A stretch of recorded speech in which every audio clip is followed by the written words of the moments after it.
வார்த்தையை கேட்டு என்ன பிரயோஜனம் அப்படின்னு யோசிக்கிறாங்க. அருமையானவர்களே, தேவனுடைய வார்த்தை என்பது இங்க வந்து நீங்க பிரசங்கம் கேட்பது, இந்த வார்த்தைகளை வாசிப்பது, தியானிப்பதெல்லாம் ஒரு ரா மெட்டீரியலை போல. ரா மெட்டீரியல் என்ன தெரியுமா?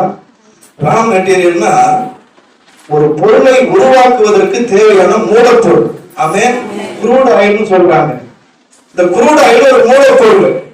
இந்த மூலப்பொருளை வச்சு பெட்ரோலை எடுக்கிறாங்க, டீசலை எடுக்கிறாங்க, கெரோசினை எடுக்கிறாங்க, கேஸ் எடுக்கிறாங்க, முடிவுல அதுல இருந்தா தாரும் எடுக்கிறாங்க. ரோடு போடுறாங்க, தாரு, இந்த தாரையும் அதுல இருந்தா எடுக்கிறாங்க.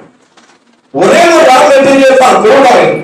அதை வைத்து மனிதன் இத்தனை காரியத்தை உண்டாக்குகிறான். அதே போலதான் கர்த்தருடைய வார்த்தை. அல்லேலூயா. அது ஒரு ரா மெட்டீரியல். இங்க வந்து நீங்க பிரசங்கத்தை கேட்கும் பொழுது ஒரு மூல பொருளை கர்த்தர் உங்களுக்கு தருகிறார்.